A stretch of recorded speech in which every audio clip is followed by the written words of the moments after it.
Thank you very much for that. Those are very important questions. Regarding University of Ibadan, we have to say very, very clearly here that what is happening in University of Ibadan today is, uh, is a display of tyranny, by the university management against a group of students who have shown courage, to challenge the anti-poor and anti-student educational policies of the UI management.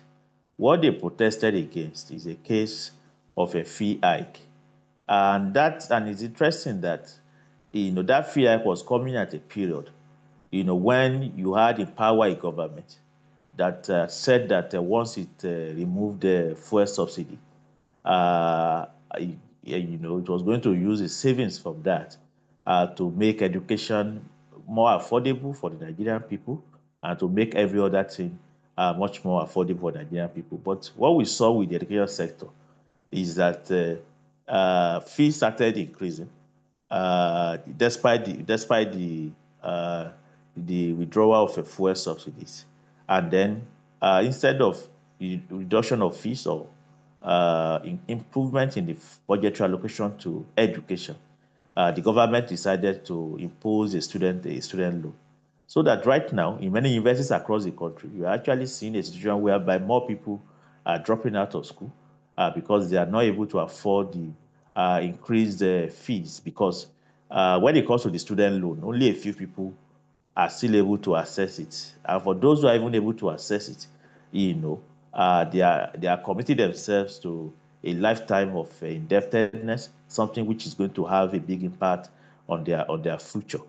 So in that sense, that was the background against which these young courageous activists, Aduwo, Nice, Mide Gbadegesin and Co, rose up to voice out to say, no, enough is enough.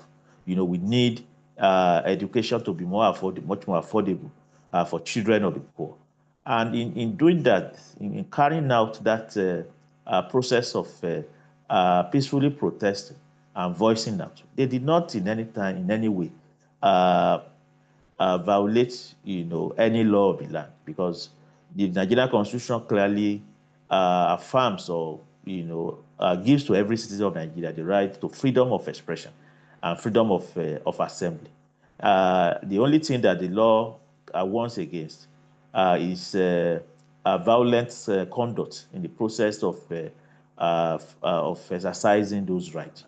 And according to the information that we have, the clear case that we have, at no time did any of these students, in the process of voicing out against these things, at no time did they engage in any violent conduct. So, on what basis, really, are the actions that the management has taken against them, disciplinary actions, on what are they based?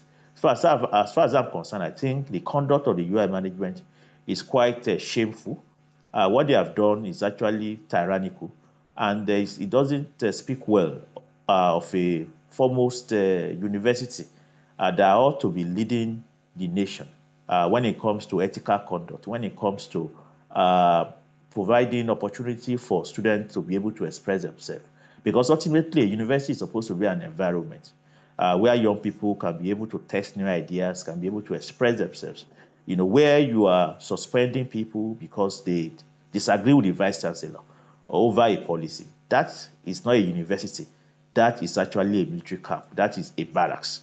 And I think that the UI vice chancellor needs to call himself to order. In fact, I think that there's a need for ASU, as well as the body of professors in the University of Ibadan, to boldly and publicly call the vice chancellor to order, because what he is doing actually speaks badly, for the image of that institution. I also would expect that the alumni association of the University of Ibadan should also rise up, because this kind of stories coming out from the University of Ibadan is not what we should be hearing. A university like of the status of University of Ibadan ought to be leading the nation when it comes to inventions, when it comes to research, not suspending people because they disagree with the vice chancellor over a policy, or for peacefully protesting, or for carrying a placard. In any case, even the process of the discipline of this student is equally a violation, of the constitution itself and a laid down procedure when it comes to taking up issues of discipline. The students were not even given the opportunity to defend themselves, which is an important requirement when it comes to discipline in any setting, whether a university or a workplace. When you have a complaint against a person, whether a student or whether a staff, the right thing is for that person to be given the opportunity to defend themselves. But in the case of University of Ibadan, you have a disparity panel that is not even democratically constituted, a university panel that is dominated, by lecturers. There's no student representative in the disciplinary panel, and that same panel is meant to award discipline to students. But the reality is that a university is not a secondary school. UI is not a glorified secondary school. A university is seen as a citadel of learning where students and lecturers are engaged in a process of intellectual exchange so that every decision-making organs of a university is meant to be occupied by representative of both lecturers and students. Much more so when you are talking about a disciplinary panel, where students are going to be brought to.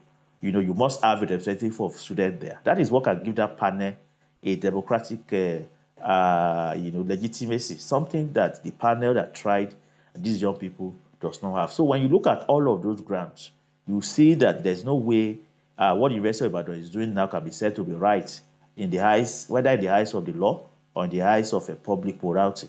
And that's why I would like to join the call, for the University of Ibadan management to reverse itself quickly on this suspension and to immediately restore the studentship of these young activists. I'm talking of Aduwo, Nice, as well as Mide Gbadegesin.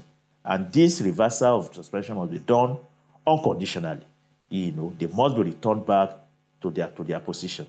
That is what the University of Ibadan management can do today to be able to try and restore its image. Because right now, what is happening really is very, very shameful. That is just to say the least.